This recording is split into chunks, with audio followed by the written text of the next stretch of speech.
Bien, bonjour à tous, merci d'être venus en nombre pour cette table ronde qui porte sur le cabaret queer parisien en tant que scène musicale émancipatrice. Alors le nom est assez vague, je vous l'accorde, c'est pour ça que je vais un peu plus développer ce dont nous allons parler ce soir.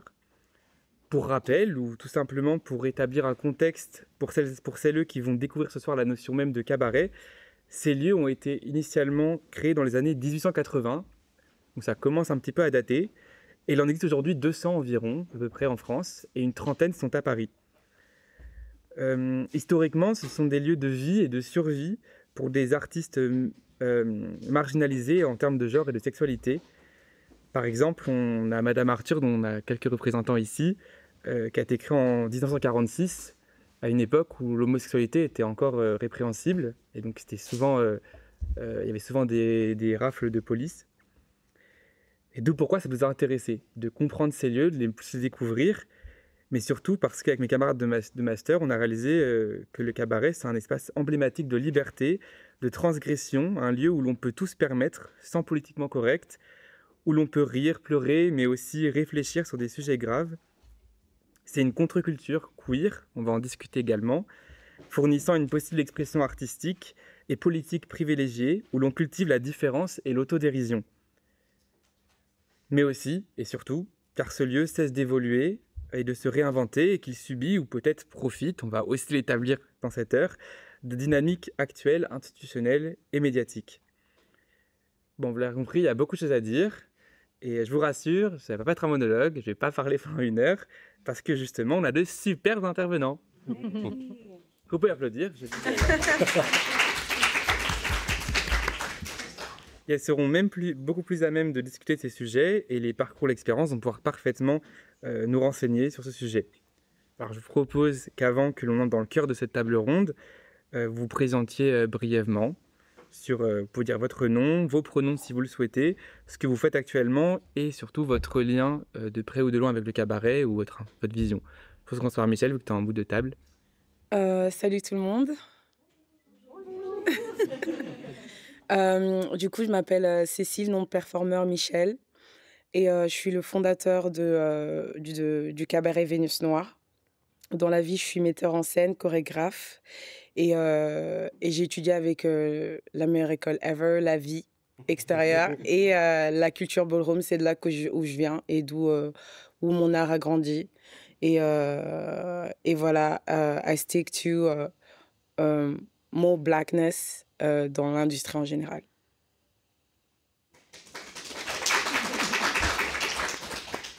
Moi, c'est Baptiste Bavic, je suis DJ et j'ai cofondé en 2017 un collectif queer qui s'appelle Discoquette, qui organise des soirées.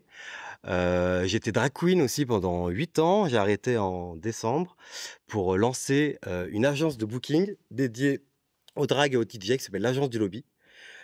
Et on a dans notre catalogue des artistes qui ont participé notamment à Drag Race France, comme La Briochée qui fait partie du cabaret Madame Arthur, d'autres personnes, des Noir, etc., des drag kings aussi. Voilà. Salut, moi je m'appelle Sylvain, mon nom de scène c'est Diamanda Calas et je suis drag queen et chanteuse et artiste de cabaret. Je travaille principalement au cabaret Madame Arthur, notamment avec Billy juste ici. Et voilà, moi ma pratique elle est principalement centrée autour du chant et de la musique. Voilà, donc chez Madame Arthur et ailleurs, principalement sur des scènes de première partie de soirée, on va dire. Voilà. Alors je suis donc Billy Bellegarde. Je me présente souvent comme une enfant chérie FM, parce que c'est avec cette radio que j'ai appris à chanter. Je suis aussi transfuge de classe et je le rappelle très souvent au cabaret, donc je me permets de le rappeler aussi là. Avant d'être chanteuse, j'étais prof de français. Je suis très contente d'être à l'école, du coup, aujourd'hui, parce que j'adore l'école, même si j'ai démissionné. Je suis chanteuse et j'aime à dire que je suis aussi porteuse de fables, comme dirait Monique Wittig, parce que j'aime beaucoup la narration de soi dans la manière dont je conçois mes numéros de cabaret. Et puis, que dire, après tout, voilà, je suis surtout chanteuse et je travaille donc chez Madame Arthur. Et j'ai aussi cofondé le cabaret La Bouche, que l'on définit ensemble comme un cabaret queer autogéré. Autogéré, comme dirait Mascar, par 4 artistes dysfonctionnels. Mais je pense que du coup, ça donne de l'espoir, puisque ça veut dire que même si on est dysfonctionnel, on peut arriver à faire des choses. Voilà, et on se situe à la porte de Clignancourt, pas très loin d'ici, dans le 18e. Voilà. Merci à vous pour ces présentations. Je pense que le public a maintenant une meilleure idée de qui on a autour de cette table. C'est vrai que le cabaret, c'est pas forcément quelque chose que tout le monde connaît et comprend comment l'appréhender. C'est les frontières entre disciplines, entre le public et les artistes, elles sont toutes un peu brouillées. C'est très différent.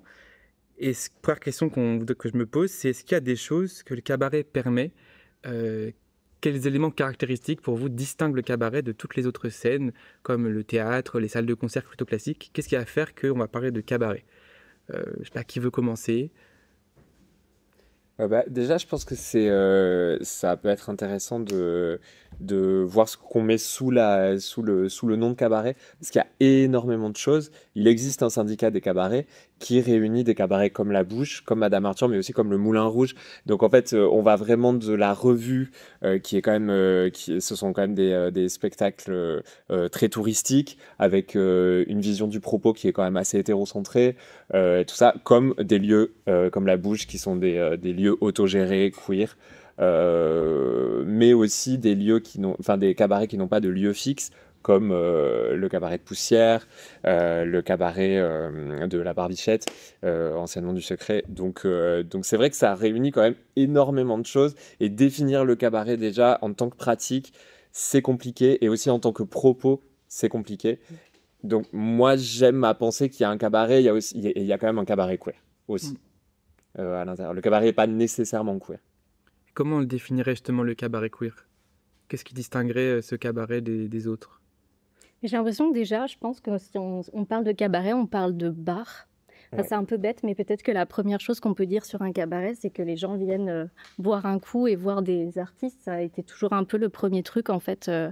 Étymologiquement aussi, d'ailleurs, Ouais. c'est un lieu c'est un débit de boisson. Mhm. Et après, queer, là par exemple, si je parle de La Bouche, je disais qu'on était 4 artistes à l'avoir cofondé. C'est queer parce que on l'est tous déjà dans les 4 artistes.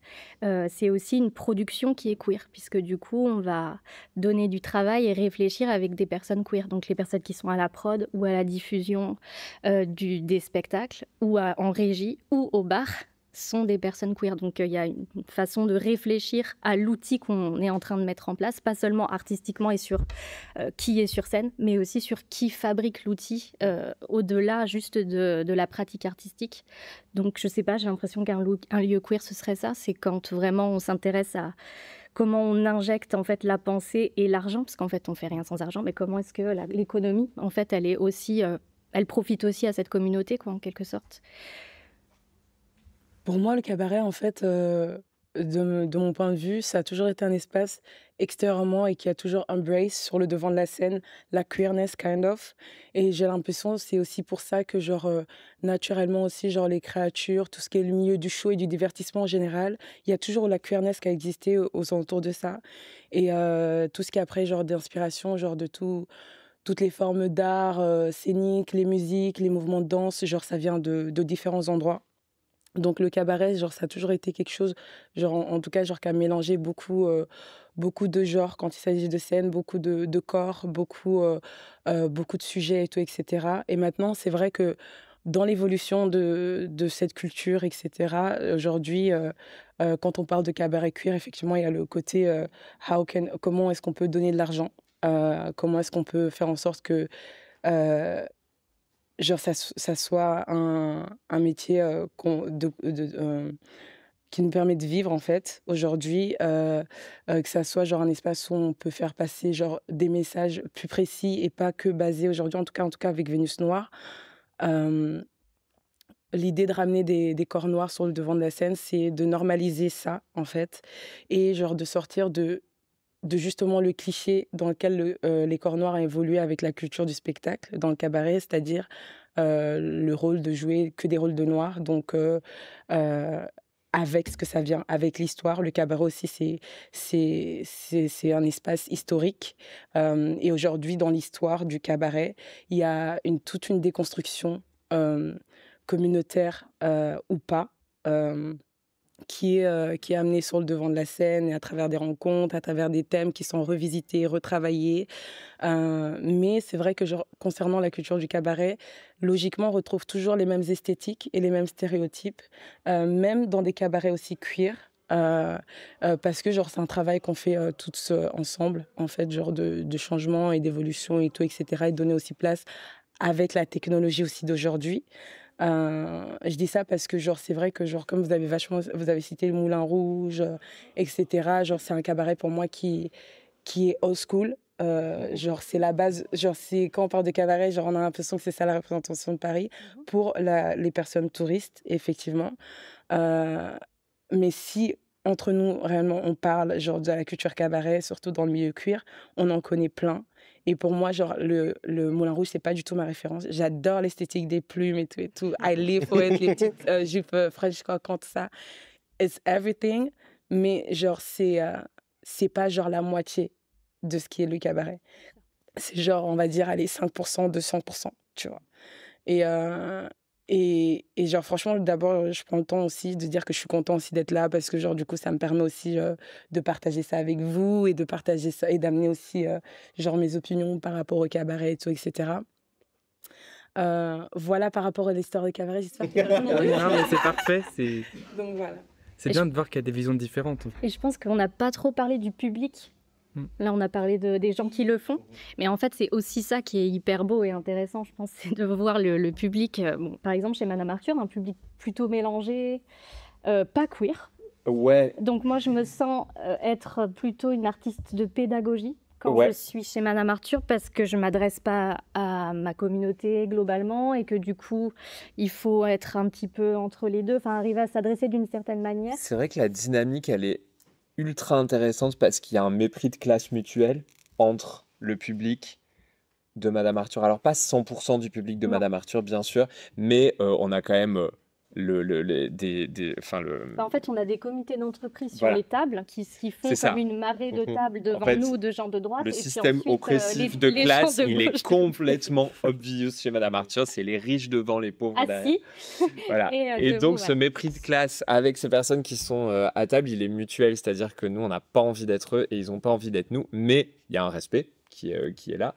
Et on décide de jouer avec ces dynamiques. Et c'est vrai que on peut parler, c'est pas le public de cabaret, c'est les publics, parce qu'en fait, chez Madame Arthur, on peut faire du insult comique, on peut vraiment aller les chercher là où ça pique un petit peu, là où en fait, c'est pas du tout le bienvenu quand on participe à d'autres types de cabarets avec un public queer très bienveillant et tout ça. Donc ouais, les dynamiques, elles sont toujours hyper variées. Ouais, l'adresse n'est pas du tout la même. Et par exemple, c'est même pas la même. Moi, là, je suis sur une tournée avec Madame Arthur où on tourne un spectacle depuis 3 mois, ça va se terminer là à la fin du mois. Donc, on va en province, dans plein de villes. Et donc, c'est pas un public de Madame Arthur, c'est un public qui est mélangé, mais un public qui découvre, qui est moins dans le jugement ou dans un truc de sarcasme qu'on peut parfois ressentir, qui est un peu dur parfois à vivre dans la maison. Et dans les tournées, c'est complètement différent. Et pour le coup, ça s'inverse, c'est-à-dire que les gens trop mignons, les gens queer, en fait, viennent se mettre devant. Et donc, du coup, on a vraiment une sorte de bienveillance d'abord et puis les gens après derrière. Mais il y a une belle curiosité, et je trouve une bienveillance envers tout le monde. Donc, le public, il est quand même assez chouette en tournée. Il y a plus cette dynamique de mépris de classe parce qu'en fait, nous aussi, pour la plupart, on vient d'ailleurs. Et tu évoquais le fait d'être transfuge de classe, et on est pas mal à l'être d'une certaine manière, en tout cas culturellement. Et du coup, en fait, on va à la rencontre de gens qu'on connaît, qui constituent un peu. En fait, avec vos lieux, vous découvrez des publics différents, j'ai l'impression. Oui, complètement. Moi, perso, j'ai l'impression aussi, c'est parce que Madame Arthur s'est située aussi, sur Paris. À Pigalle. À Pigalle. Et du coup, ça attire vachement les touristes et les personnes qui viennent voir Paris. Et du coup, ils vont chez Madame Arthur. Et aussi, je pense, comme vous avez beaucoup aussi de personnes peut-être à qui il faut un peu séduire because maybe que c'est eux qui vont donner de l'argent. Tu vois, donc c'est intéressant de vous entendre parler de votre public parce que pour Vénus Noire, là, on est dans une démarche où pour nous, Paris, c'est aussi les banlieues. Paris, c'est aussi la maman avec sa fille à Saint-Denis qui va voir un cabaret. Et dans notre public, du coup, on retrouve vraiment genre une richesse genre de mélange culturel, économique, etc. Et genre du coup, il y a les personnes genre du coup qui ont de la thune et tout, etc. Genre on n'est pas encore dans cette démarche-là parce que genre pour l'instant on investit tout nous. Et genre du coup genre c'est pas des personnes pour l'instant qui genre s'ils viennent ils seront pas devant. On praise vraiment genre pour aussi genre pour les personnes sur scène devant, que ça soit genre vraiment mix. Parce que genre ça peut être aussi violent, genre c'est cool d'avoir le strength, genre d'être là avec des gens devant qui sont pas forcément là. Bah après genre c'est politique et libre le cabaret, tu vois, mais qui n'ont pas forcément toujours les regards bienveillants ou bien qui rigolent à des blagues, mais genre cette blague-là en fait est censée leur faire réfléchir ou tu vois genre ça dévoile un peu et ça démasque un peu un public. Mais genre, pour Vénus Noire, genre, c'est vraiment important que pour nous, même pour les artistes qui sont devant sur scène, que les personnes devant, genre, soient des personnes, genre, qui, ça va pas être genre encore un truc violent, genre de face le public en fait. Donc, genre, on prend en compte vraiment genre de public qu'on a aussi dans notre démarche. On se laisse pas, on n'est pas surpris par le pays par lequel face auquel on performe, et on choisit aussi genre les événements dans lesquels on est invité de cette façon-là, parce que là la Pride va arriver, on va tous être retournés, voilà. Et on sélectionne aussi les environnements où on va quoi, par rapport aux artistes justement sur scène. C'est beau de travailler autour de cette protection, parce que c'est aussi ça, je crois, le cabaret queer, en fait, c'est d'essayer de se faire des endroits safe place. Je sais pas si ça existe vraiment. Non. Et comme on peut le garantir, c'est compliqué. En tout cas, un lieu as safe as possible, enfin voilà, un lieu où on peut être le plus safe possible. Et oui, je trouve ça beau que tu parles du coup de protection et de se dire on va mettre des gens qui vont nous faire du bien devant. Après, bon, c'est pas non plus la tannée d'être chez Madame Arthur. Et évidemment, il y a comme une communication qui se fait entre nous et parfois du challenge. Mais voilà, quand je parle de pédagogie, en étant prof en plus, en l'ayant été, c'est une manière de dire il y a toujours de la tendresse dans l'adresse. Et en fait, comment on fait pour faire un lien et de créer de la bienveillance pour justement qu'il y ait une forme de tolérance qui se crée et que justement ce soit pas un désastre et pour nous une violence que de performer devant des gens qui sont très loin de nous, sinon ce serait terrible quoi. C'est aussi ultra intéressant de pouvoir avoir de véritables enfin on tient le micro en fait et ces gens-là nous écoutent et ils nous écoutent vraiment. Donc en fait parce qu'ils ne connaissent pas ce qu'on vit, on n'est pas du tout en terrain conquis. Donc en fait potentiellement ces gens-là qui votent là où ils votent et qui votent pas pareil que nous, bah, en fait on va pouvoir quand même leur ouvrir un petit peu la porte, ce qui est quand même assez intéressant. Je pense que si on n'a pas d'espoir, on ne peut pas le faire. Ouais, complètement. Donc, parce qu'on le fait pour ça, donc on le fait pour être ensemble, mais on le fait aussi pour ça. Et ça me fait, enfin, c'est ultra intéressant ce que tu dis parce que ça démontre aussi la différence qu'il y a entre un cabaret qui est autogéré ou en tout cas géré par les artistes ou par des artistes ou par des gens qui connaissent ou qui partagent la même identité et nous on est dans une espèce d'hybride parce qu'on est dans un cabaret qui est régi par un système capitaliste et qui est géré par un bureau. Il y a des bureaux, il y a toute une hiérarchie de gens qui obéissent à d'autres, enfin voilà, il y a une machine à café, il y a voilà, donc mais par contre voilà, c'est un lieu capitaliste dans lequel l'expression sur scène n'est jamais brimée. Donc nous, on dit ce qu'on veut sur cette scène-là, et voilà. Mais par contre, voilà, le Moulin Rouge, c'est juste complètement autre chose. C'est des bureaux, c'est un magasin, c'est un truc. Enfin, c'est des entreprises. Là où des cabarets autogérés ou gérés par des artistes peuvent vraiment faire preuve d'une horizontalité dans la gestion des choses qui n'est pas possible là où nous on travaille, enfin là où moi je travaille en tout cas. Toutes les quatre, c'est vrai que c'est des discussions. Et vous allez dans le sens des artistes et du partage. Bien sûr, ouais, bien sûr. Du coup, en fait, ce que j'ai l'impression dans ce que vous racontez, c'est que parce que vous avez des cabarets très différents, autogérés ou entreprises, il n'y a pas forcément le même rapport au public. Et donc là, je vais switch sur autre chose. Mais dernièrement, on a observé qu'il y avait de nouvelles vitrines qui ont fait que ça fait connaître encore plus des artistes qui venaient du cabaret. Je pense notamment à 2 événements qu'il y a eu. Il y a eu Drag Race France où il y a eu des drag queens qui venaient du cabaret. Baptiste, tu suis La Briochée, c'est Madame Arthur. Ou pareil encore, il y a les Jeux paralympiques où il y a eu Lucky Love qui venait aussi de Madame Arthur, si je ne me trompe pas. Et maintenant, ces deux artistes, ils vont remplir des salles qui n'ont rien à voir avec le cabaret, avec des publics qui ne connaissent même pas forcément d'où ces artistes viennent. Est-ce que justement, vous pensez que ces artistes, par leur spectacle et par qui elles sont justement, transportent le cabaret avec eux ou pas du tout? Je peux demander à Ouais. Baptiste de répondre. Moi, je pense que oui, oui et non. Enfin, oui, parce que quand même, je trouve que pour ces artistes-là, c'est quand même.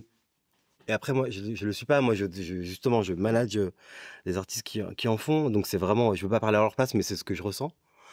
Euh, Ces personnes-là n'oublient jamais d'où elles viennent. Ça, en tout cas, elles sont fières de faire du cabaret. Enfin, c'est dans leur ADN, etc. Et je prends par exemple, moi, l'exemple de La Briochée que je gère depuis maintenant 1 an.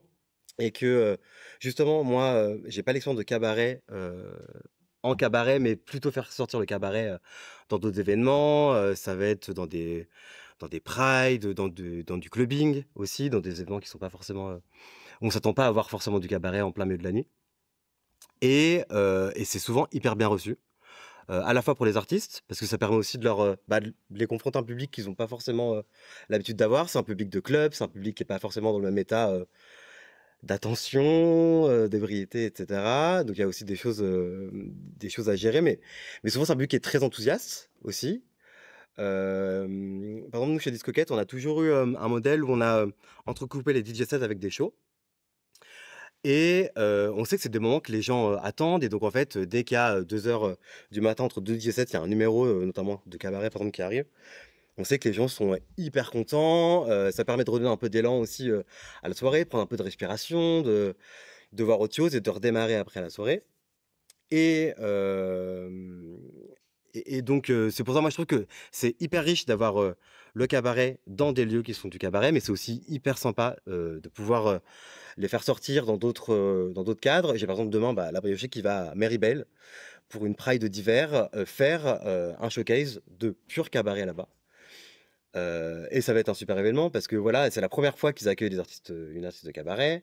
Donc il y a eu tout un travail de pédagogie aussi à faire avec les promoteurs pour leur expliquer aussi à votre public qu'il ne faut pas forcément toucher les performeurs pendant qu'ils sont en train de performer, même tout court.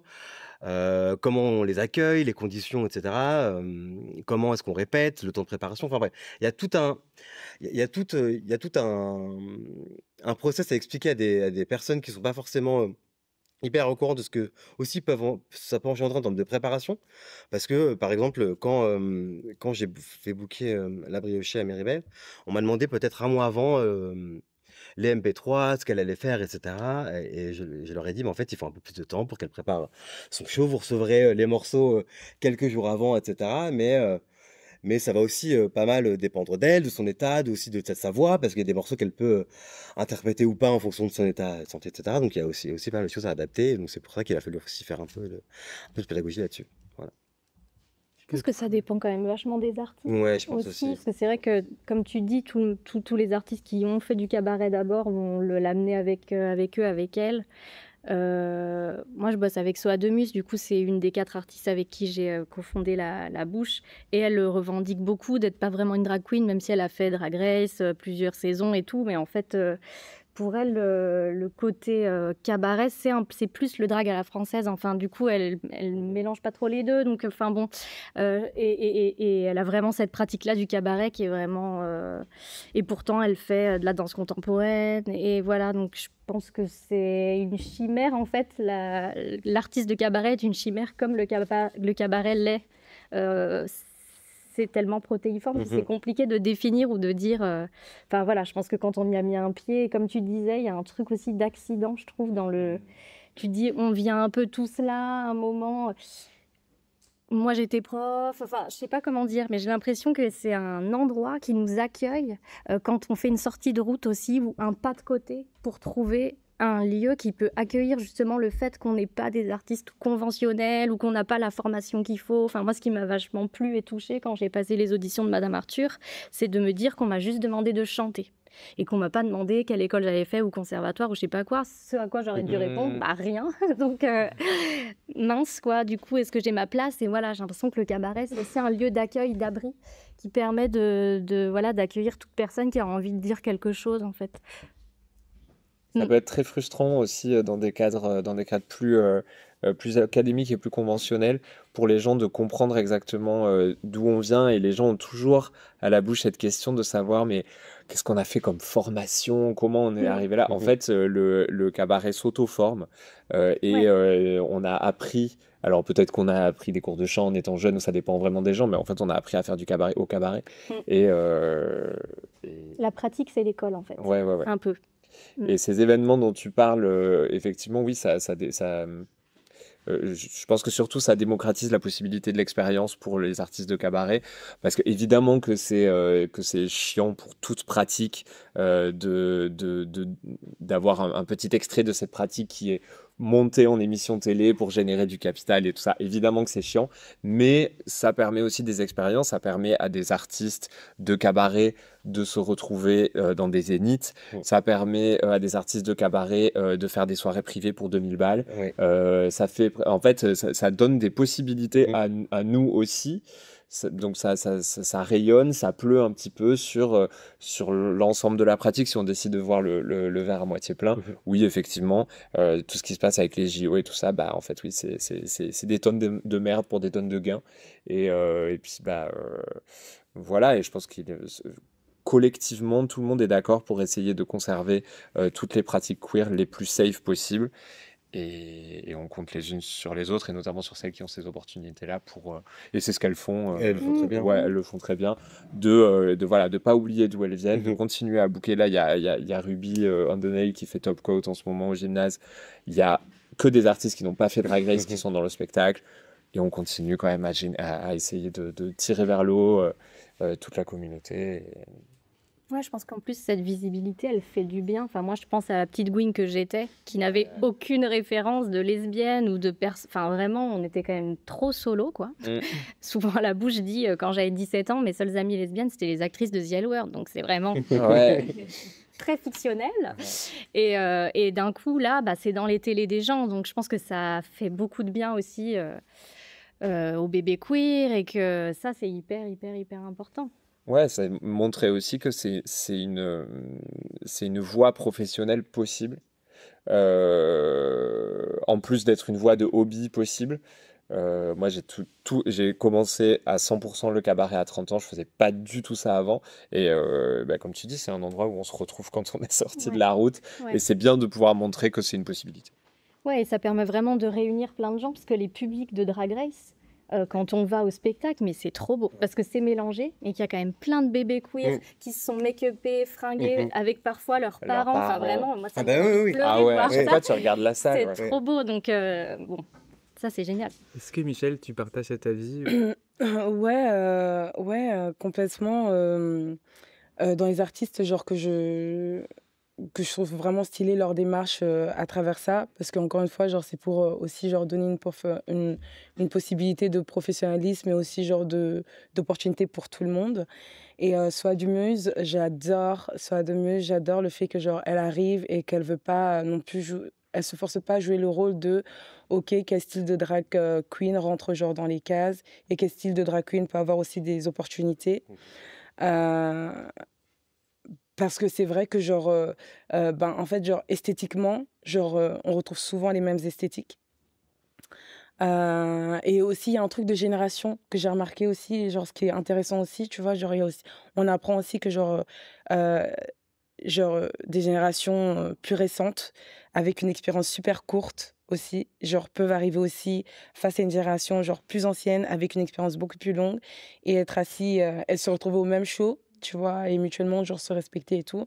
Mais genre quand je regarde des artistes comme Soa Dumuse, qui est qui est dans cette scène là genre de performeuse et performeur, Mami Wata, genre qui est aussi genre une génération plus récente, et qui apporte aussi genre même une dynamique différente, avec aussi son histoire de migrants. Quand je regarde Kiona, qui est une icône et une reine de France, maintenant, genre, c'est grave inspirant, et genre, ça réveille beaucoup d'espoir aussi. Et ouais, j'encourage toutes ces démarches, et je trouve ça vraiment charmé, genre de drag queen, et celles qui cherchent à redéfinir le terme aussi, que ouais, genre, elle porte l'histoire du cabaret. Il y a l'histoire du cabaret, Mais pour ma part et tout, comme, mon histoire genre de spectacle, j'ai toujours eu un amour de ouf pour le cabaret, et le cabaret pour moi, genre ce qui fait la différence entre juste un show et un cabaret dans différentes plateformes, clubs et tout et cetera, c'est de storytelling. Genre parce qu'il y a beaucoup de performeurs et performeuses aussi, mais qui viennent pas forcément du milieu du cabaret et pas forcément avec genre, avec cette même intention, mais genre, esthétiquement et visuellement sur scène, ce qui fait la différence, je trouve, c'est vraiment de storytelling. Parce que genre, danser, faire des mouvements, faire des shows, il y en a beaucoup qui le font, mais c'est quoi aussi genre l'objectif et le message derrière? Et c'est ça qui m'intéresse moi plus, quand je regarde plus les histoires de cabaret. C'est pour ça les shows de Soie de Mue, j'aime beaucoup parce qu'elle a vraiment cette énergie genre spirituelle, elle raconte des histoires avec son énergie, elle a un sex symbole, genre naturel de ouf. Heu et heu et genre ce qui est intéressant, c'est que genre, bon là voilà, elle rentre dans une ère esthétique, mais genre quand genre je l'ai rencontrée dans les débuts et tout et cetera, elle faisait tout ça sans avoir genre, toute l'attirail esthétique. Parce que genre, ça, c'est de la magie, ça. C'est de la sorcellerie pour moi, l'esthétique. Bah oui. Donc ouais, de ouf pour la culture drague qui appuie et vraiment genre le délire d'apporter genre du cabaret et le rendre mainstream et d'apporter aussi genre des work in the community, out of the community. Et justement, dans ce que vous dites, du coup, j'ai l'impression qu'il y a un changement tant pour les artistes que pour le public.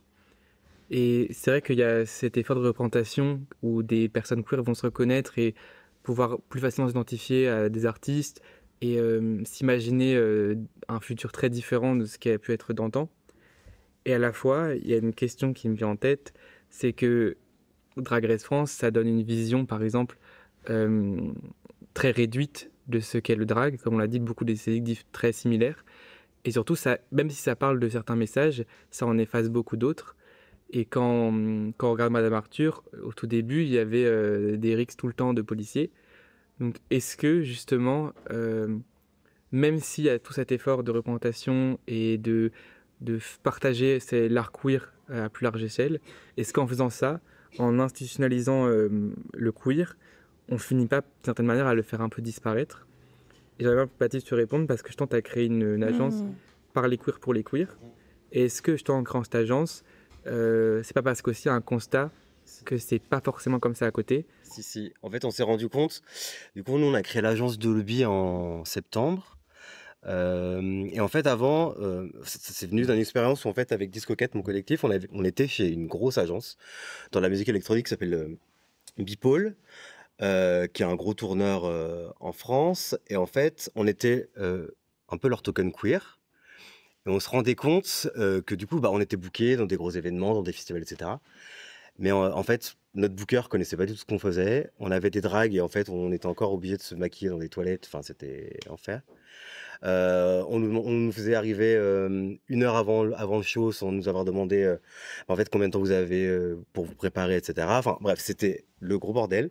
Et on s'est dit, bon, on a fait ça pendant 2 ans, c'était cool parce que ça nous a fait tourner. Mais on s'est dit, ok, on veut créer une agence de personnes concernées pour les personnes concernées. Donc c'est pour ça qu'avec mon associé Xavier, on a monté cette agence. Et on s'est dit, ok, notre objectif, il est d'abord d'inclure et d'incorporer plus de personnes queer dans les line-up, parce qu'on se rend compte aussi que dans les soirées à Paris et aussi en France, souvent la diversité c'est pas ça, les personnes queer c'est souvent pas ça non plus. On voulait aussi leur permettre d'avoir plus de sérénité dans leur quotidien, notamment en professionnalisant leur profession, parce que la plupart n'étaient pas intermittents, donc en fait ils faisaient des factures, ou ils étaient payés au black, etc. Ce qui faisait que c'était pas hyper pérenne comme situation. Donc en fait nous, on paye tout le monde, on fait des cachets pour tous nos artistes, et c'est ce qu'on dit aussi avec tous les promoteurs. Donc ça c'est une grosse avancée, parce que notamment, encore chez les dragues, il y en avait quelques-uns qui étaient intermittents, mais chez les DJ c'était vraiment de la petite facture et du black, etc. Et ça pour le coup c'était quand même pas ouf. Et le troisième, c'est d'engager tous nos promoteurs dans cette promotion de la scène queer. Et donc nous, à tous les promoteurs avec qui on signe un contrat de session, on leur inclut aussi une charte qui parle de comment on accueille des personnes trans, par exemple, comment on accueille des personnes queer, etc. Ils doivent la signer avant d'accueillir nos artistes. C'est bête, mais au moins, ça leur permet de ne pas mégenrer un ou une artiste quand ils les accueillent, etc. Donc, c'est des petites choses qu'on a mis en place. Et à chaque fois, ça fonctionne bien parce qu'en fait, on a beaucoup de demandes, on a des artistes qui viennent nous voir spontanément pour rejoindre l'agence, etc. Donc, c'est plutôt qu'on commence à bien travailler. Il y a encore du boulot, il y a beaucoup de lieux qui ne savent pas encore accueillir ces artistes, mais en tout cas, nous, notre métier, enfin, moi, mon métier, c'est aussi d'aller les voir et de les sensibiliser, et donc il y a des couches à remettre dessus, mais je pense qu'il y a du mieux, et on le voit dans les line-up, ça commence à se diversifier un peu plus au fil des années, donc c'est plutôt chouette. C'est cool. Moi, j'adore travailler avec les lesbiennes. Je trouve vraiment, genre, quand il s'agit de la communauté queer, c'est les personnes sont les plus bienveillantes et à l'écoute. Ça va aussi avec le trauma d'être a woman et try to take care of everybody. Mais du coup, c'est plus avec l'expérience en tant que personne noire et aussi avec la troupe Vénus Noire, dans ce désir de vouloir vraiment se créer un chemin et prendre notre espace dans le milieu du cabaret. Il fallait qu'on passe par différentes salles, différents lieux et tout, etc. Et on se voyait absolument pas travailler avec des personnes non queer. Queerness ne veut pas forcément dire, comme on a dit, safety, tu vois, voilà. Et c'est vrai que, pour les personnes noires, se retrouver, c'est juste récemment qu'on commence à se retrouver aussi dans les termes queer, dans les termes aussi féministes et tout, etc. Parce que, il commence à avoir de la représentation. Et aussi des personnes qui travaillent, dans les organisations aussi, et puis qui peuvent aussi comprendre pour la réhumanisation de tout. Je dis ça parce que, avec cette démarche de le désir, tu vois, l'instant où tu es sur scène, où tu peux être libre un instant, c'est un sentiment tellement addictif que oui, on passe par des phases où on est prêt à accepter se changer dans les toilettes. C'est pas les meilleures conditions, on n'est pas payé de ouf, mais bon, allez, juste pour cet instant d'espoir ou bien de libération, on y va, on tente nos chances, on tient le coup. 1 an, 2 ans. Voilà, après, tu doses. Après, faut quand même faut que ça soit un peu voilà, un peu mieux. C'est ça. Mais du coup, ça, vraiment, cette notion de token, ça me parle de ouf. Il y a vraiment un truc de pouvoir aussi, de manipulation avec ça.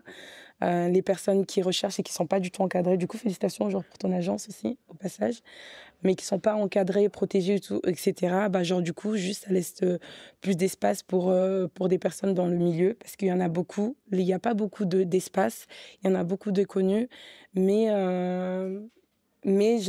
pas tous les espaces sont bienveillants. Il peut y avoir des attouchements.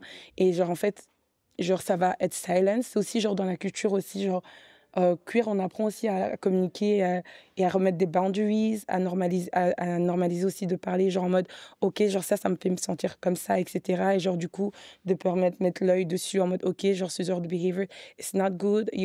On va vous donner des tools pour parler, communiquer avec des personnes trans, et ces tools-là, super, c'est ouf, c'est trop bien parce que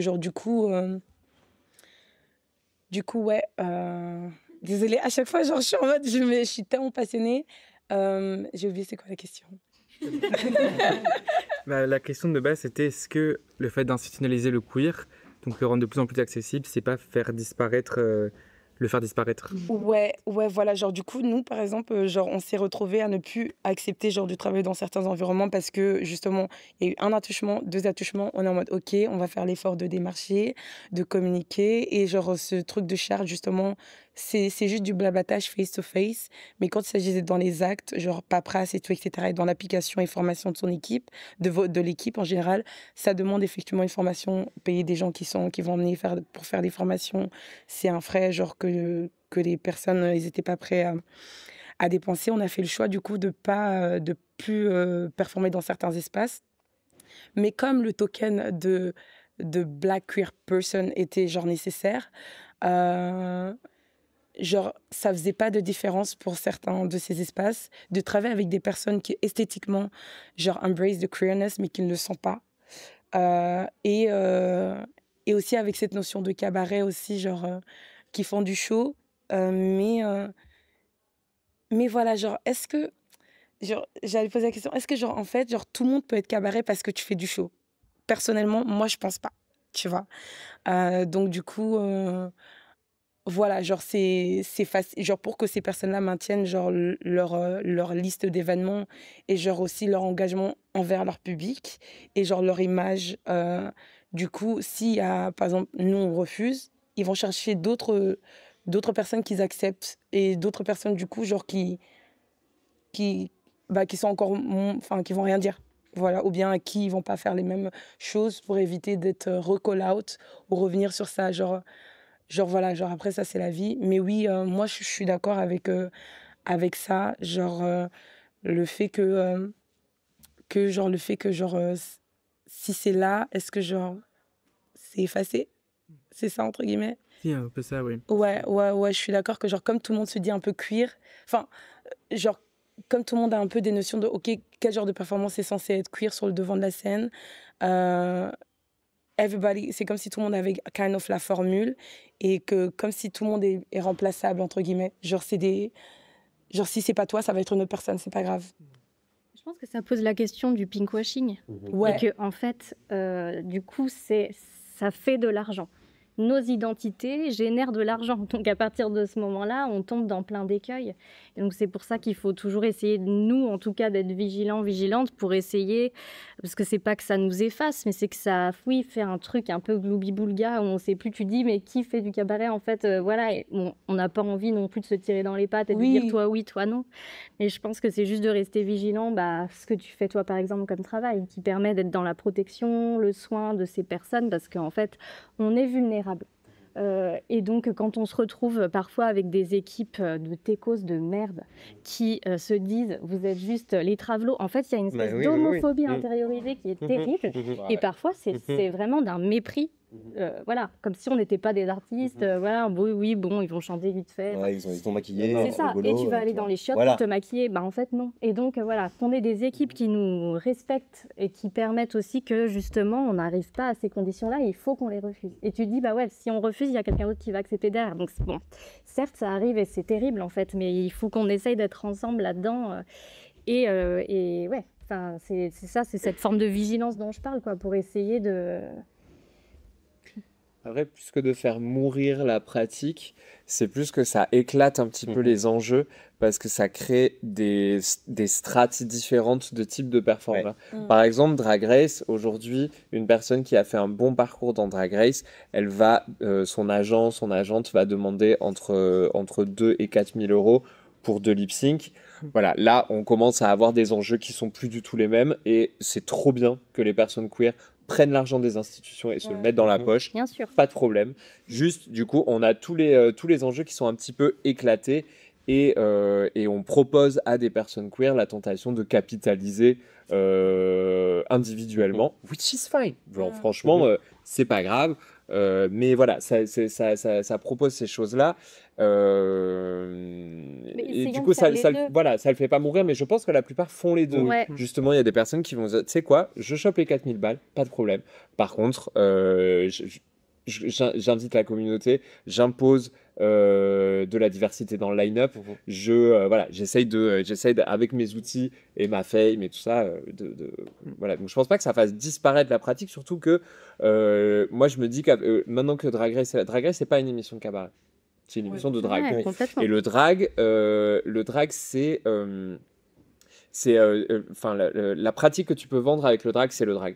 Donc du coup, c'est une idée que les gens se font du drag, c'est-à-dire une pratique, le lip sync, le machin, qui en fait a ses limites. C'est-à-dire qu'au bout d'un moment, on peut pas gagner des tonnes et des tonnes et des tonnes de thunes si on ne fait que du drag, parce que voilà, en fait, aujourd'hui, les gens, ils ont besoin d'autre chose. Là, les drags qui aux États-Unis fonctionnent énormément, elles font aussi du stand-up, de la musique, et donc voilà, c'est pas une émission de cabaret, c'est une émission de drag, et le drag en soi, seul, c'est très bien, il y a aucun problème, mais mais tout ça a ses limites et effectivement, ça impose une certaine esthétique, ça démocratise plein de choses. Et j'ai l'impression qu'aujourd'hui, dans le drag queen, en tout cas, qui va être quand même, il faut le dire, la pratique queer à laquelle on tend le plus de micros, donc celle qui a la responsabilité en fait de porter le reste des messages, parce que en fait, les drag queens blanches en fait vont être écoutées et pas les autres.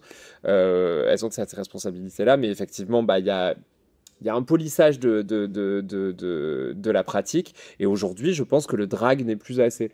Moi, je suis chanteur. Je me dis, ça fait des années, j'ai 36 ans aujourd'hui, je me dis, ça fait des années que j'ai envie de sortir un album. Et je me dis, cool, je serai une drag queen qui fait de la musique. Aujourd'hui, c'est plus assez. Et aujourd'hui, je pense qu'on peut vraiment compter sur les artistes queer, les artistes de cabaret, les artistes drag pour continuer En fait, on manque pas de créativité, on manque pas d'idées. Et même si aujourd'hui, la pratique de mettre une robe qui vient de Dynasty et une super perruque, aujourd'hui, tout le monde l'a vu, ça intéresse plus personne. Mais franchement, on trouvera autre chose. Il n'y a pas de problème. Enfin, on continuera d'apprendre à choquer, d'apprendre à émouvoir, d'apprendre à déplacer, d'apprendre à... Ça, je pense que c'est notre travail. Et ce déplacement en tant que personne queer, même si évidemment, il y a une gradation dans les privilèges en fonction des personnes, mais on vit dans cette mouvance-là qui fait qu'on sera toujours à même de créer de nouvelles choses, de parler de nouvelles choses. C'est pas parce que les combats sont amenés à la télé qu'ils n'existent pas. Effectivement, ça efface. Je suis pas sûr que ça efface certaines choses. Il y a des choses qui sont dites, mais ça en efface pas d'autres. Parce que sans Drag Race, on n'en parlait juste pas. Donc en fait, pourquoi pas. Et puis je pense, moi, que Drag Race, c'est un bon produit d'appel. Enfin, faut le voir aussi comme ça. Voilà. Et en fait, nous, ce qu'on fait aussi dans tous nos line-up, c'est qu'on a des drags connus, qu'on fait Drag Race ou pas, mais en tout cas, qu'on a une grosse commu. Et après, des drags king, queen ou queer. Ça, pour le coup, on essaie toujours d'avoir un line-up assez divers, mais qui sont de la scène locale, parce qu'en fait, il ne faut pas les oublier aussi. Et c'est aussi important d'éduquer le public pour leur dire, en fait, les drag race girls, elles sont cool, hein, mais il n'y a pas que ça. Il y a aussi plein d'autres artistes qui font des trucs hyper différents, etc., qu'on ne voit pas à la télé, mais qui proposent des choses hyper intéressantes. Il y a aussi ce boulot-là à faire pour le public, pour ne pas leur montrer qu'en fait que c'est la norme et qu'il n'y a que ça, et que parce qu'en fait c'est pas ce qui est le plus intéressant, honnêtement. Puis après, les filles de Drag Race, elles ont aussi le courage de prendre leur pratique et d'accepter que leur pratique, à elles perso, va devenir ennuyeuse pour le public, parce que c'est bon, ils l'auront vu, ils ont vu à la télé et tout ça, et donc ça va être elles qui vont porter la responsabilité de donner envie au public de voir d'autres choses. Et ça va être aux autres artistes de la communauté justement d'aller chercher, enfin de récupérer ce public et de dire voilà ce qui existe, ce qui se fait autour. Et je pense que de plus en plus on voit que les gens ils ont envie d'autres choses, donnent un petit peu plus. Et il faut pas oublier que la plupart des filles de Drag Race, elles savent faire d'autres choses, c'est juste pas montré. Les artistes de cabaret qui sont en Drag Race, on ne les a quasiment pas vus faire du cabaret. Donc en fait, il y a d'autres choses à voir, même sur les personnes qui sont là. Dans tout ce que vous dites, ce que je retiens surtout, c'est que de plus en plus, il y a du public, mais ça génère plus de fonds maintenant, les artistes de cabaret, les artistes queer en général. Et justement, avec mon groupe, on a découvert qu'il y avait un plan cabaret qui a été mis en place en janvier 2025 pour être finalement opérationnel en 2026. Et dans ce qui a marqué, il y a une phrase qui nous a fait tilter, où il marque que le but, c'est de la promotion du cabaret à la française, à l'international. Et donc forcément, nous, ça nous a questionné de qu'est-ce que ça veut dire cabaret à la française. Et est-ce que justement... voilà, parce qu'on a déjà vu là avec toutes les discussions que c'est très différent, donc ça va un peu rien dire. Et en même temps, que ce soit le gouvernement qui propose ça, on se questionne de... qu'est-ce que ça signifie en fait? Est-ce que c'est vraiment une bonne nouvelle ou une bonne nouvelle masquée? Et je veux savoir ce que vous en pensiez, vu que vous êtes directement concerné par ce plan. Le problème, c'est qui va en bénéficier réellement. C'est juste la question qu'on se pose. Est-ce que c'est des artistes installés, des hommes blancs qui vont avoir, ou est-ce que ça va être des personnes trans, racisées, tout ce qu'ils font. En fait, c'est toujours un peu la même chose. C'est quel cabaret on va montrer. Quel cabaret on va montrer. Surtout qu'il est marqué cabaret à la française. Cabaret à la française. ça pose question. Enfin, Bah, avec Billy, justement, via Madame Arthur, on a eu la grande chance d'avoir l'opportunité de pouvoir performer à Montréal et à New York il y a quelques mois. Et on s'est vraiment posé la question de qu'est-ce que le public américain a envie de voir de nous. Et en fait, ce qu'on a fait, c'est qu'on a twitché notre propos. On a dit, en fait, est-ce qu'on présente qui on est ou est-ce qu'on... Alors, on a fait un mix, on a essayé d'être... Voilà, mais on y est allé... On n'y est pas allé baguette sous le bras non plus, mais en fait, un peu, quoi. Je veux dire, on ouvre le spectacle sur un medley d'Edith Piaf, enfin voilà, en fait, on va... et c'est dommage, mais en fait, c'est aussi la réalité de travailler justement dans un cabaret un petit peu Bien plus sûr. institutionnel comme celui de Madame Arthur, qui dit, bah en fait, là, partez là-bas, on voit l'affiche, très cocorico, allez-y. Et puis, nous, ça nous amuse, parce qu'on peut faire passer des messages à l'intérieur. Donc, voilà. Mais le cabaret à la française, Je pense que le ministère, bon voilà, ça veut dire qu'il y a un intérêt enfin pour de la culture pour ce qu'on fait. Donc il y a comme une forme d'adoubement en disant bah ça y est, on accepte que le cabaret est un art qui peut être à la hauteur de l'opéra et le théâtre et machin. Alors que là pour le moment, voilà, le cabaret est très marginalisé et en même temps, moi ça me va d'être dans les marges et d'être dans l'underground, hein, voilà. C'est aussi des choix en fait. C'est important de le redire aussi. On fait du cabaret parce qu'on aime ça et pas parce que, moi jamais de la vie je vais aller jouer une hétéro dans un opéra. Je m'en fous. Voilà, donc je préfère raconter mes histoires et voilà. En tout cas, ça veut dire qu'on est en train de nous dire bah oui, effectivement, vous faites de l'art. Bon, bah merci, super. Mais ce qui est intéressant, c'est de voir les budgets aussi, parce que du coup, les chiffres sont dérisoires, je pense, de ce qu'on va allouer au cabaret par rapport à d'autres arts comme l'opéra ou le théâtre. Donc ça veut dire on vous donne un petit peu des miettes et puis on voit et voilà, et qui profite. Donc c'est ça, je pense que c'est des discussions qu'on a en fait pour savoir comment il est possible que cet argent soit, ce que tu dis, aille en fait à des gens qui en ont vraiment besoin. Enfin, comment on sélectionne. Parce que sinon, on va continuer de précariser toujours les mêmes personnes. Et voilà, donc c'est un vrai sujet. Et ce plan cabaret, c'est une bonne nouvelle en un sens, parce que c'est super qu'il y ait des subventions. Et en même temps, comment ces subventions vont être distribuées, c'est une vraie question. On n'a pas vraiment la réponse. En tout cas, si tu proposes un plan de financement pour un art queer, tu dois trouver un plan de financement qui concerne tout le monde. Personne. Enfin, c'est ça qui est un peu compliqué. Et il ne faut pas oublier aussi pourquoi le gouvernement s'intéresse au cabaret aujourd'hui. C'est parce que les budgets de la culture sont drastiquement coupés et qu'un cabaret, ça ne coûte rien. Ça coûte que dalle. C'est 4 personnes pleines de bonne volonté, pas très bien payées, qui viennent faire de la musique sans décor, sans 4 mois de résidence, sans menuiserie. Alors ça peut l'être évidemment, mais je pense qu'il y a quand même de plus en plus de théâtres qui veulent... On le voit chez Madame Arthur, on fait des scènes nationales, parce qu'en fait, c'est facile à vendre. Puis les théâtres sont vides, donc il y a vraiment une appétence pour le cabaret là. C'est vraiment une forme qui... C'est un art populaire, c'est un art populaire, on parle aux gens et... Je pense que c'est la différence aussi entre le cabaret qui est institutionnel et celui qui est autogéré. Et je pense que les attentes ne sont pas pareilles. Là où institutionnel, c'est peut-être plus... Institutionnel, ça reste privé. Oui. Ouais. Mais je sais pas si les attentes sont les mêmes, par exemple. Moi, je pense que il y a clairement une fierté. Pour la culture française, le cabaret, c'est une fierté, clairement, parce que c'est un pays, la France, qui est connu, a beaucoup de valeur aussi pour son histoire avec le cabaret. Et no shade, Madame Arthur, c'est un super beau cabaret, mais sur scène, il y a que des blancs aussi. Et du coup, ça appuie aussi cette fierté-là, tu vois. Et c'est pour ça que c'est plus facile que ça soit ça, le cabaret de la France aujourd'hui. Parce que oui, ça déconstruit les choses, mais ça rentre quand même toujours dans les mêmes cases. Du coup, on prend pas trop de risques. Avec le cabaret Vénus Noire, on a pour objectif d'être la représentation de la France aujourd'hui et demain et après-demain. Et de faire aussi partie du game au même niveau que Madame Arthur. Voilà. Et oui, ça, c'est les règles des institutions. Mais entre nous ici, pour moi, le cabaret Vénus Noire, le cabaret Madame Arthur, les cabarets en général, c'est ça, le cabaret de la France. C'est pas genre, c'est pas un espace de compétition. L'idée, c'est pas de choisir quel est le cabaret qui représente la France. L'idée, c'est de, si on doit donner une image du cabaret de la France, ce serait bien, ailleurs, dans notre pays, ce serait bien de mélanger tous ces cabarets-là ensemble, quitte à ce qu'il y ait au moins une personne de chaque cabaret et everybody do a thing together, ou bien ça tourne. Genre, genre ça serait beaucoup plus juste. Et pareil pour les subventions.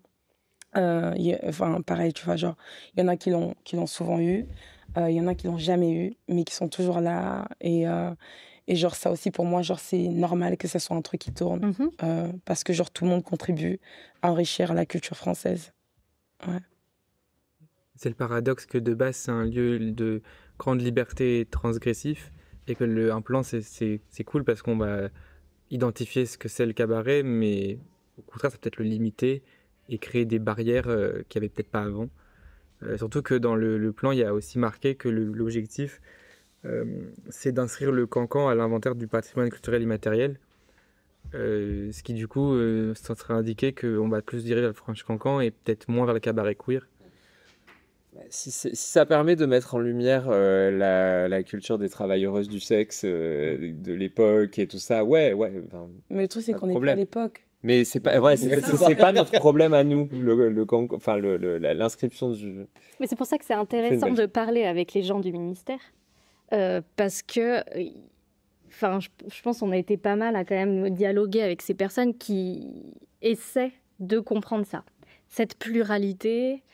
Quand on dit Moulin Rouge, c'est Ringardos, enfin voilà, qui essaie de comprendre que voilà, en fait, on essaie aussi d'amener autre chose et que effectivement le cancan, bon bah très bien si effectivement c'est un hommage à parce que c'est féministe au départ quand même de faire ce truc-là, donc bon bah ok, mais après oui, on a aussi besoin là de manger maintenant quoi. Ouais. C'est très concret. Écoutez, merci à vous. On a discuté de plein de sujets et je vais maintenant laisser au public le temps de questions. Si jamais vous avez des... Oui, j'en vois une déjà là. Michel, tu parlais tout à l'heure de l'école de la vie, mais je pense qu'en tant que queer, il y a aussi ce truc de l'auto-formation où on est obligé de se former à plein de pratiques, le make-up, le son, tout est plein de pratiques. Et je voulais savoir, est-ce que vous pensez que le fait que le cabaret soit surtout auto-formé, ça limite un certain accès à des institutions culturelles ou politiques. Enfin, je pense cet été, il y a eu le bal des fiertés sur le parvis de l'Hôtel de Ville, où il y a eu des choses avec des drag kings au musée d'Orsay. Est-ce que vous pensez que c'est plus compliqué d'y avoir accès parce qu'on est queer et qu'on s'auto-forme sur les choses qu'on pratique, plutôt que quelqu'un qui sort par exemple d'une grande école de danse, d'une grande école de théâtre Voilà, c'est une question pour vous quatre. Ben, genre, du coup, comme tu m'as dit, Michel. L'école de la vie. Ouais. Perso, genre, moi, je pensais vraiment, quand j'ai commencé à... J'ai dû casser une barrière et me dire, OK, moi aussi, je m'impose dans ces environnements-là. Et c'est vrai, quand j'arrive, il n'y a que des personnes qui sortent, oui, des personnes queer, mais des personnes aussi qui sortent d'école, des personnes qui ont aussi les codes et les vocabulaires et les contacts. Et le cadre qui leur permet aussi, genre, de pouvoir faire ça de façon peaceful mindset, genre de se contrecarrer leur art parce qu'ils sont encadrés ou grandissent dans un certain environnement. Du coup, je pensais que genre, c'était que ces personnes-là qui avaient leur place, qui allaient pouvoir, qui peuvent le faire parce qu'ils viennent de là et parce qu'ils ont ces outils-là. Mais aujourd'hui, même si c'est réellement le cas, mais aujourd'hui, genre, ce qui change, c'est les personnes aussi qu'on rencontre dans l'environnement de ces pratiques-là, des événements, des personnes qui sont prêtes à nous donner des tools, à communiquer, à échanger des tools et donner la même possibilité aux personnes qui n'ont pas aussi fait d'école d'art, qui n'ont pas, qui sont autodidactes, etc. Des personnes qui ont fait des écoles, qui sont en mode OK, pour intégrer ou avoir la chance de faire ça. Ça, c'est genre les tools. On est ensemble. Je te montre genre les tools pour avoir les clés. Et toi, avec ta façon, tu le fais. Mais ça va aussi... ceux qui acceptent aussi les projets et les profils qui sont pas passés par ces chemins-là, c'est aussi de leur responsabilité, to me, de contribuer au fait que genre, la chance soit pareil pour tout le monde. Mais pour répondre réellement, sincèrement à ta question, c'est sûr qu'une personne qui a des privilèges, genre le fait qu'il a fait des écoles, des contacts, et qu'il ait les tools, les mots et l'environnement nécessaire pour pouvoir se consacrer fully à sa practice, a un accès beaucoup plus facile et simple et direct qu'une autre personne. Ça, c'est mon avis. Bah, de toute façon, c'est bourgeois, l'art. Ouais. Enfin, globalement, on est quand même peu à avoir passé un truc. Et donc, du coup, l'idée, c'est de s'infiltrer. Et qu'il y en a un qui va. Et du coup, on fait le chemin pour les autres, quoi. Enfin, je sais pas, il y a vraiment un truc de... Ouais. Bah, c'est le cas. Moi, j'ai l'exemple hyper concret où, du coup, demain, j'envoie 2 artistes de l'agence à un événement à Méribel. Et en fait, comment ça s'est fait? C'est qu'en fait, c'est une Pride d'hiver qui a lieu depuis des années. En fait, du coup, mon boulot, c'est aussi d'aller démarcher des endroits pour essayer de trouver des dates aux artistes. Et en fait, ils avaient une Pride, et en fait, ils ne bookaient que des hétéros en tant qu'artistes.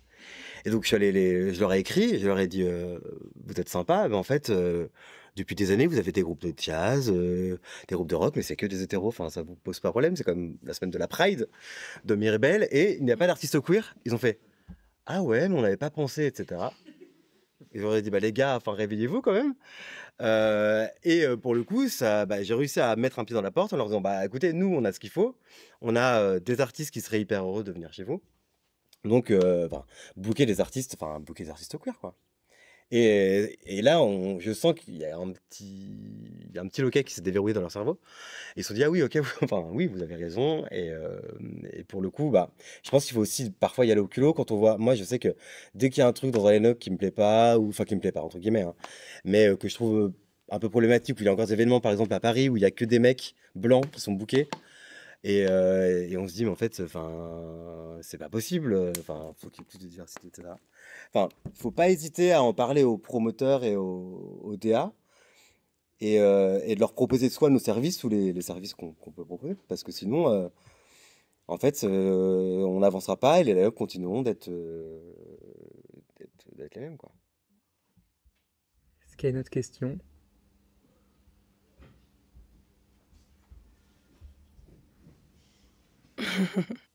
Si on n'a pas l'autre, on va pouvoir terminer, parce que sinon il y a un buffet derrière Je crois que tout le monde a faim.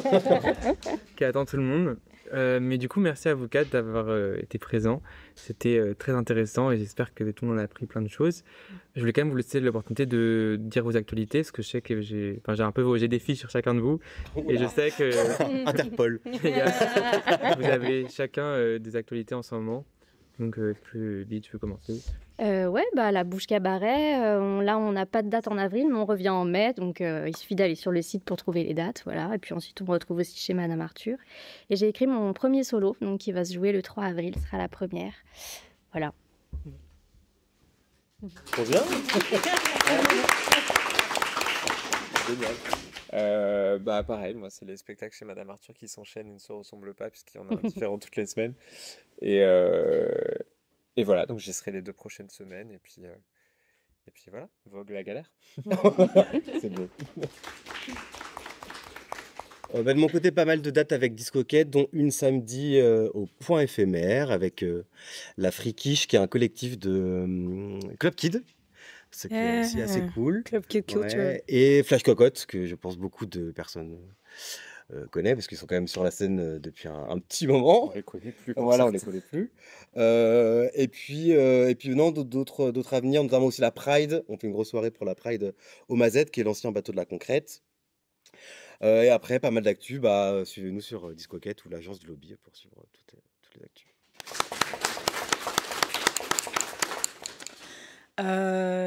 Je profite pour présenter Gina Sela, qui s'occupe de la com de Vénus Noire.